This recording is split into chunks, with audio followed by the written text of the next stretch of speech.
Maryland has an historic yet nearly extinct rye whiskey tradition that is seeing a resurgence in popularity. And if McClintock Distilling in Frederick has anything to say, it's back to stay.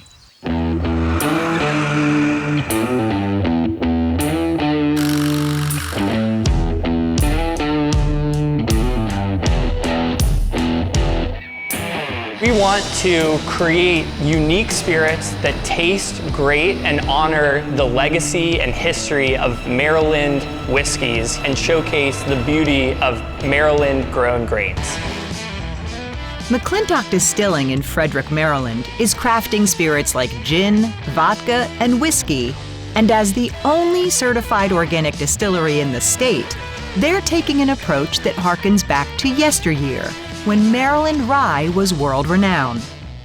Maryland in the 1700s and early 1800s was producing some of the most volume of whiskey in the United States, and even up until the early 1900s was regarded as some of the best American whiskey coming out of here at the time. Maryland made the best rye whiskey worldwide. There was some on the Titanic, it went across the oceans, you name it, it was coming from Maryland at the time. The rye industry fell into hard times during Prohibition. Despite being known as a wet state and not enforcing the nation's ban on alcohol, Maryland distillers never recovered from that period, leading to a slow and steady decline through the 1970s, when Maryland's last rye distiller closed shop. But Braden Bumpers and the team at McClintock are hoping to put Maryland rye back on the map and recapture the taste that defined a region. Reading through the tasting notes of these old Maryland whiskeys is nothing like what you would read from the tasting notes of a modern day rye whiskey. So if you pull most rye whiskeys off the shelf, you'll see as a tasting note black pepper. That's from a lot of the grains that are being grown today have one very specific compound that has been engineered into most ryes, and that gives you that black pepper flavor. But if we're looking at old school Maryland ryes, you see candy notes, you see plums, cherries, a lot of these sweeter notes, and there is a lot of different people who argue why that is. Braden believes that the taste came from the varietals of rye that were being grown in Maryland at the time. In an effort to reproduce it, McClintock has partnered with farmers like Wallin Organic Farm in Chestertown, where they're growing organic rye to recreate the sweeter, fruit-forward taste that made Maryland whiskey iconic. This is a certified organic field, and we're growing organic rye. Specifically, it's a variety called Spooner. It's a lesser-known variety. It's not really grown in the state. We may be the only ones growing it in the Mid-Atlantic, for as far as I know. It's considered more of an heirloom type. Even though it might not be that old, it could have been bred from other parent varieties of rye that were historically known as the original rye varieties. Over the next several months, the rye will grow up to 6 feet tall and begin to pollinate. As seed heads form, the rye will begin to lodge down, which means it's getting closer to harvest.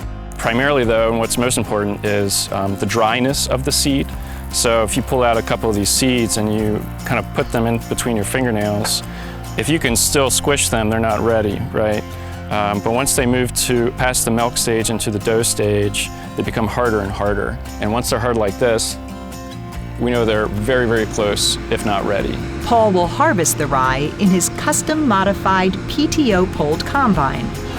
Since this is a pull-behind combine, you got to be really careful because you're offset, so you have to cut into the field where you can. So because the tractor's old and the combine's old, I don't have a great gauge on how much is being yielded from this right now. So the only gauge I'm using is how quickly the hopper fills up on the combine. Once the harvest is completed, it will be dried down and sent to McClintock, where head distiller Zach Kennedy will inspect it, ensuring a quality harvest. First and foremost, we need to make sure that the grain that's coming in is good grain. If it is crappy grain, you're going to get a crappy product. If it looks like crap on the truck, it stays on the truck. The grain will then be put into a stone burr mill, where it will be turned into a baker's quality-like flour that maintains the natural flavors.